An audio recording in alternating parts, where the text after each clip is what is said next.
पूरे देशव्यापी देश के प्रधानमंत्री नरेंद्र मोदी जी का एक प्रयास है। कभी आज़ादी के 75 साल पूरे हुए तो पूरे एक वर्षों तक अमृत महोत्सव जगह जगह पर अनेक प्रकार के कार्यक्रमों का स्वरूप रहा। और ये भी जब कार्यक्रम समाप्त हुआ तो अब इस काल को कहते हैं अमृत काल। आज 2047 तक यानी 2047 आज़ादी के 100 वर्ष पूरे होंगे। अब स्वाभाविक है कि 100 वर्ष पूरे होंगे आज़ादी के, तो देश के प्रधानमंत्री जी ने एक मानक रखा उस समय के लिए। क्योंकि हम अगर कोई जैसे कहते हैं ना कि सड़कों पर चलते हैं तो माइलस्टोन हम देखते हैं कि भाई यहाँ रांची की दूरी इतना है, बोकारो की दूरी इतना है। थोड़ा सा बड़ा हिम्मत होता है कि चलो भैया 5 किलोमीटर चले हैं और अब 15 किलोमीटर बचा हुआ है, थोड़ा हिम्मत और लगाते हैं। तो उसी प्रकार से आदमी चलता है। तो हमारे सामने एक लक्ष्य देश के प्रधानमंत्री जी ने रखा कि भैया आप तो 2047 जब आज़ादी के हम 100 वर्ष हम पूरे करेंगे, तो 100 वर्षों की शताब्दी जश्न जब हम मनावे आज़ादी का, तो भारत कैसे होगा? विकसित भारत हो। विकसित भारत की उन्होंने तो कोई परिभाषा नहीं की है, लेकिन मेरा को जो न्यूनतम जरूरतें है वो सबको उपलब्ध हो। तो आज भी आप देखते हो न्यूनतम जो जरूरतें हैं वो कैसे उपलब्ध हो, उसकी देश के प्रधानमंत्री नरेंद्र मोदी जी उसके लिए सतत प्रयास कर रहे हैं। न्यूनतम आवश्यकताएं में तो हम लोग जानते हैं, सामान्य तौर पर कहते हैं ना, रोटी कपड़ा और मकान। ये सामान्य शब्दों में, चूंकि ये फिल्म में ये शब्द चला था रोटी कपड़ा और मकान, तो ये बहुत प्रसिद्ध हुआ। तो आज भी अगर आप देखें, देश के प्रधानमंत्री नरेंद्र मोदी जी ने पहले गरीबों की या बीजेपी की सरकार बनी, अटल जी की भी सरकार बनी थी, तो उन्होंने भी अंत्योदय योजना या गरीबों को 35-30 किलो अनाज उपलब्ध कराना।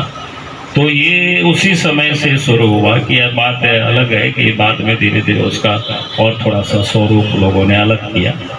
तो मैं कह रहा था कि भाई भारतीय जनता पार्टी का ये शुरू से अपना एक मत रहा है कि भाई हम भारत को विकसित, जो न्यूनतम जो लोगों की आवश्यकता है, तो हमने कहा कि भोजन है, तो भोजन लोगों को मिले तो गरीब से गरीब व्यक्ति भी भूखे नहीं रहे। तो आज देश के प्रधानमंत्री उसके लिए वो चिंतित है। और इसलिए आपने देखा कि भाई कोरोना काल से जो काम कर रहे हैं वो किसी से छुपा हुआ नहीं, क्योंकि हर मीटिंगों में इस बात को मैं बोलता हूँ, सिर्फ विषय कितना ही है।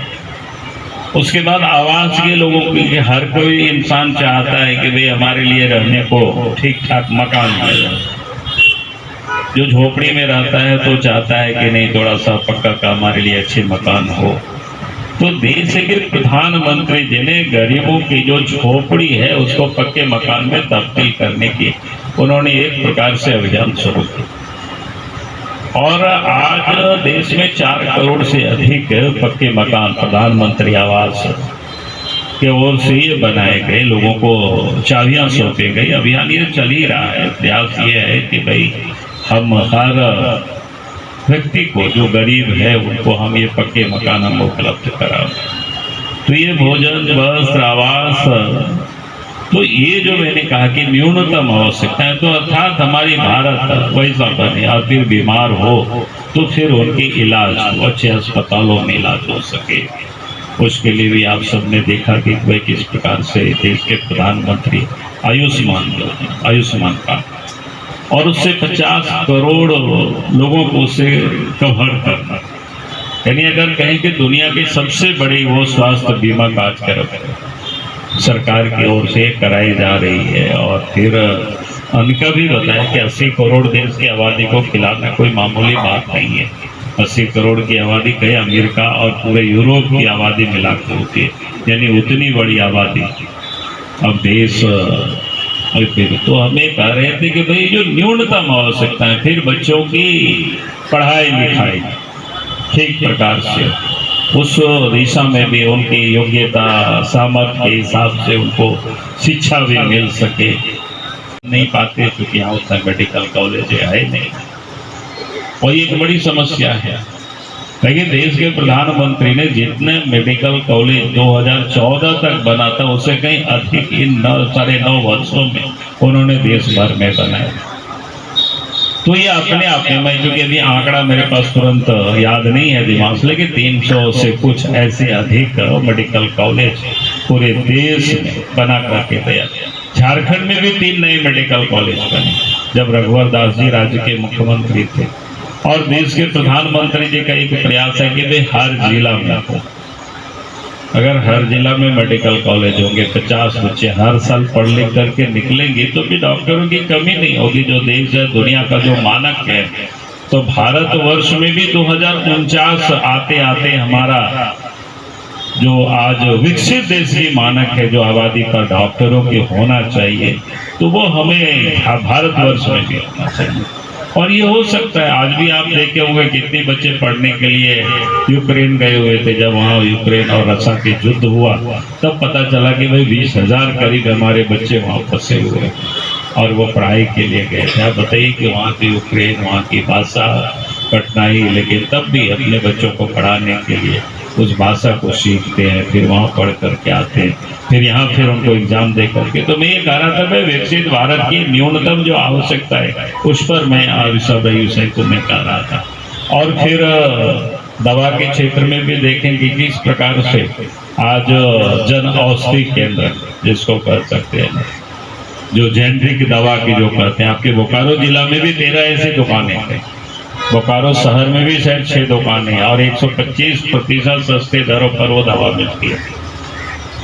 लेकिन शायद उसकी प्रचार प्रसार नहीं है, लेकिन अपने पार्टी के कार्यकर्ता को उसकी हमें प्रचार प्रसार करना चाहिए, कि हमें बताना चाहिए।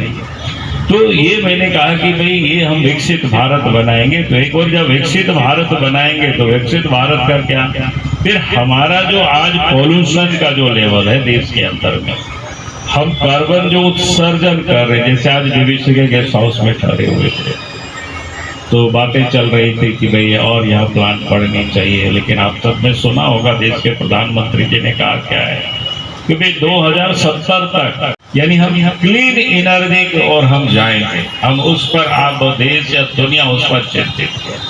अगर भारत दुनिया की ओर, दुनिया का हम लीड करेंगे तो फिर हमको अग्रिम पंक्ति में। इसलिए आपने देखा होगा कि देश के प्रधानमंत्री एक सोलर पर कितनी अधिक जोर दिए हुए।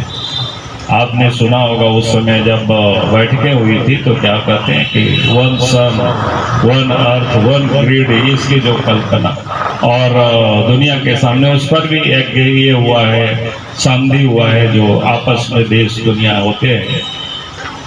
क्योंकि सूरज अपने स्थान पर है, फिर चक्कर लगाती है, तो फिर कुछ हिस्सा में सुबह होता है, कुछ हिस्सा में शाम होता है। लेकिन अगर हम एक ग्रिड से इस प्रकार से हम जोड़ लें तो फिर हमारी आवश्यकता उसी से पूरी होगी।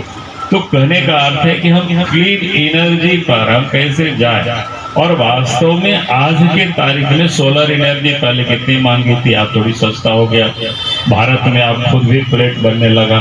मैं आपको घटना बता रहा हूँ कि घटना नहीं, मतलब अभी हम मध्य प्रदेश के दौरे में गए थे रीवा, कुछ जब महाजन संपर्क अभियान में 4 लोकसभा हमको लोगों ने दिया था, तो मैंने जाकर के देखा एक बड़ा समुंदर की तरह वहां पर सोलर प्लांट लगाया गया है। हमने पूरा घूम करके देखा तो लोगों ने कहा कि यहाँ 750 ऐसे कोई समथिंग मेगावाट बिजली पैदा होती है, और उसमें से आधा बिजली मध्य प्रदेश को रहता है, आधा बिजली वहां से आती है दिल्ली, और दिल्ली में जो मेट्रो ट्रेन चलती है उसी बिजली से चलती है। और मध्य प्रदेश के वो जगह मैंने लगता ही अमृतकाल का घोषणा किया था आजादी के 75वें वर्ष पर, और संकल्प था कि जब 100 वर्ष पूरा हो तो भारत एक सशक्त विकसित राष्ट्र के रूप में पूरे देश के, पूरे विश्व के मानचित्र पर स्थापित हो। आज उसी क्रम में इस अमृतकाल के समापन अवसर पर माननीय प्रधानमंत्री जी ने अमृत वाटिका लगाने का सब जगह घोषणा किया है। और पिछले दिनों आप देखे होंगे कि भारतीय जनता पार्टी के कार्यकर्ता मेरी माटी मेरा देश कार्यक्रम चला करके जो दिल्ली में अमर शहीदों के स्मारक जो बनी है उसके सामने जो अमृत वाटिका का निर्माण हो रहा है, सभी जगह से मिट्टी एकत्र करके और पूरे देश की मिट्टी वहाँ पर भेजने का कार्यक्रम है।